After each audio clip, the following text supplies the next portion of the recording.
Hi everyone, my name is Rosie and today I'm going to be doing some jewellery making. Now it'd be great if you could all join in with me. We don't need a lot of materials, it can be things that you can find all around your house. Now I'm going to use today some brightly coloured threads, some wool, a ball of string, and then that's going to form the basis of our jewellery, either our necklace or our bracelet.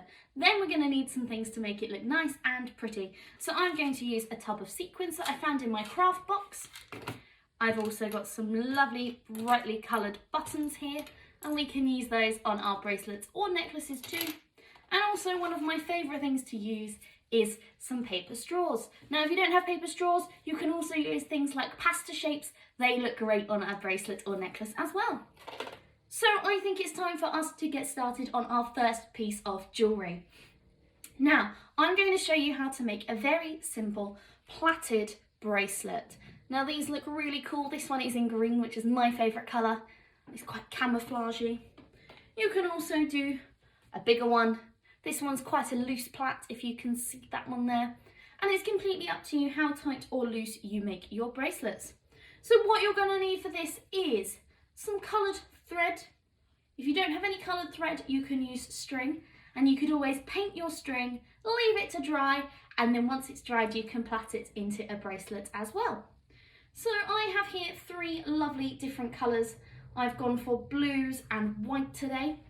So here I have my selection of string and I have tied them together in a knot at the top. That will just make sure that they don't come apart when you try and plait the string. So I find that the easiest way to plait a bracelet is on a wooden table or on the back of a chair. So here's my chair, I've got one here, and I'm going to take the knotted end and I'm going to use a small piece of sellotape to stick it on the back of the chair so it's not going to move when I try to plait it. So I'm going to stick it down. Make sure you don't stick it down too hard because you want to be able to take it off the chair at the end. Now what you need to do is separate your string so that it is into its three colours. So I've got two different shades of blue and a white. There we are. And what you're going to do is just start to plait your string. It's really simple. And then you could just sit here and plait away. I find it quite relaxing to do the plaiting. And once you get all the way down to the end, you can tie one knot right at the bottom, peel it off of your chair. And once it's all finished, you'll have something that looks like this. Now I've kept the end quite long, just so that when I tie it on, I can undo the knot and take it off when I don't want to wear it. Now, that's quite nice and pretty, but I think we should add some sparkly things and some accessories to our bracelets. Now, a really easy way to do this is once you have finished, you could thread them on or do it right at the end. So you could take a nice piece of my paper straw here and I could thread it on and add a charm. However, I think what looks really nice is if you can plait it onto your bracelet. Now this is really, really simple. It looks quite complicated, but trust me, it's not. It's nice and easy. So what you do is exactly the same as the beginning. Tie your string in a knot at the top like here. You're going to plait until you're about halfway down. When you get halfway, choose whichever sequin you like. So for this one, I've used a gold butterfly, but you might have things like, I've got here lots of different colour butterflies today on a bit of a nature theme. I've got some leaves or some sequins, stars even, or even a button.